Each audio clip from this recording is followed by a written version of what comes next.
যদি আপনাদের কথা না শোনে তাহলে আপনারা উপর মহলে জানাবেন যে এরকমের মহাজনরা আমাদের কথা শুনতেছে না। 1050 আর বিক্রি করেন 1100 টাকা, 80 টাকা। এইটা কি চাল? এটা স্বর্ণা চাল এখন এটা 50 টাকা।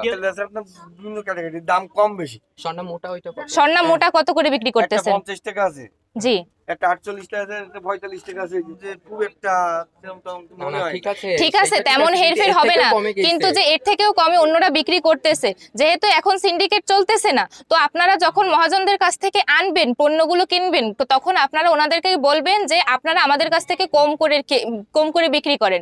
কারণ এখন যদি আপনারাও চাল, আপনারাও করবেন, আমরাও করব, প্রতিবাদের শুরু আপনাদের।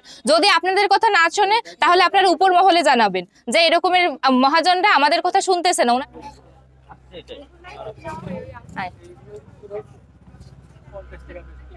এই স্বর্ণা চালের সর্বনিম্ন কোনটা আছে? 50 টাকা। 50 টাকারটাই কিনতে বিক্রি করতেছে। এটা কিনা পরে কত করে? 48 টাকা, 2400 টাকা বস্তা কিনে। 2400 টাকা। আমরা যতদূর জানি যে চালের দাম নাকি কমে গেছে, অন্যান্য ঢাকা খুলনার ওইদিকেও কমে। কারণ তো এই যে আপনাদের উপর একটা আমরা কাকু, আপনার কি মনে হয় এই যে দামের কমতেছে না কেন? এখন তো চাঁদাবাদী সিন্ডিকেট নাই, সরবরাহটা কম, মিলাররা দিচ্ছে কম। তাহলে কি মিলাররাই সিন্ডিকেট করতেছে? হ্যাঁ, মিল থেকে আসে তো, ধরেন মুকাম আপনার ধরেন যশোর, সাতক্ষীরা, ঝিনাইদহ, নওগাঁ, এরাই আপনার দাম বাগেটা আছে, পাবনা, এরা যদি দাম দেয় মিল আছে না পদ্মা সেতু যে বালামটা আরো যে আগে দেখতে হবে এনারা বস্তা কত করে কিনতেছে, এনাদের সাথে ওদের তুলনা কত করে নিতে হবে।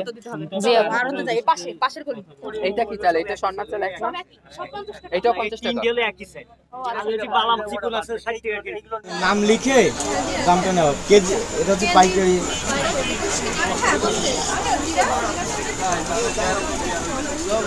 1050 টাকা কেনা পড়ে, বুঝছেন? 1050 আর বিক্রি করেন 1100 টাকা, 80 টাকা। টাকা খুচরা বিক্রি। মানে